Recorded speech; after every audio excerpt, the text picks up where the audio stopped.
এক দরবেশ তার ছেলেকে মৃত্যুর আগে ওসিয়ত করে বলে গেল, বাবা তুমি কখনো স্ত্রীর কাছে গোপন কথা বলবে না, আর কোনো পুলিশের সাথে বন্ধুত্ব করবে না, বাড়ির উঠানে কখনো বড় গাছ রোপণ করবে না।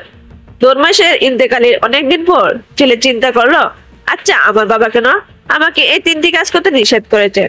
আমি তো কিছুই বুঝতে পারলাম না। এর মধ্যে কি এমন রহস্য লুকিয়ে আছে? আমাকে একটু চেক করে দেখতে হবে তো। যে কথা সেই কাজ। দরবেশের ছেলে এক পুলিশের সাথে বন্ধুত্ব করে মাঝে মধ্যে বাড়িতে এনে ভালো মন্দ রান্না করে খাওয়া, আর বাড়ির উঠানে সদর দরজার সামনে কয়েকটা বড় গাছ রোপণ করে। দরবেশের ছেলেটি একদিন বাজার থেকে একটি বড় ডাব এবং গামছা কিনে আনে, সাথে লাল রং কিনে আনে। গামছার মধ্যে ডাবটি পেঁচিয়ে লাল রং গামছা এবং শরীরের মধ্যে মেখে বাড়ি আসে। তারপর স্ত্রীকে বললে, আমি একটি গোপন কথা বলবো, সে কথা স্ত্রীকে বলতে লাগলো, এই একটা গোপন কথা শুনুন। আমি আজকে একটা লোকে মেরে তার মাথাটা গামছায় করে নিয়ে আসছি, এখন আমাকে একটু সাহায্য করো।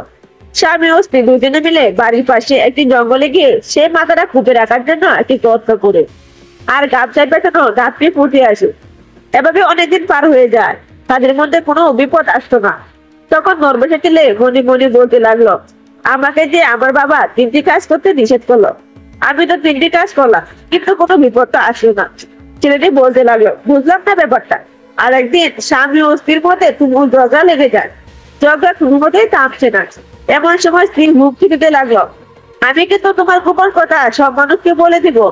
সেই কথা সেই কাজ। স্ত্রী গিয়ে ছেলেটির পুলিশ বন্ধুর কাছে গিয়ে বলে দেয়, আর পুলিশ বন্ধু তার স্ত্রীকে নিয়ে জঙ্গল দেখে মাথার মুন্ডু খুলে দেখে এটি একটি ডাব।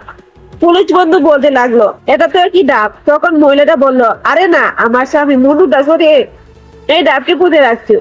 পুলিশ স্ত্রীর কথা বিশ্বাস করে দরবেশের ছেলেকে বলল, ইউ আর আন্ডার অ্যারেস্ট। পুলিশের কথা শোনা মাত্র ছেলেটি দৌড় দিল। দুর্ভাগ্যবশত বাড়ির সদর দরজার সামনে বড় গাছ থাকায় ছেলেটির পায়ে কাটা বিঁধল। আর ছেলেটি তখন আকাশের দিকে তাকিয়ে বলতে লাগলো, বাবা তুমি কেন আমাকে এই তিনটি কাজ করতে নিষেধ করেছ? আমি আজ তা বুঝতে পারছি। আসলে গুরুজনের কথা রাখতে হয়, না না রাখলে এরকম বিপদে পড়তে হয়।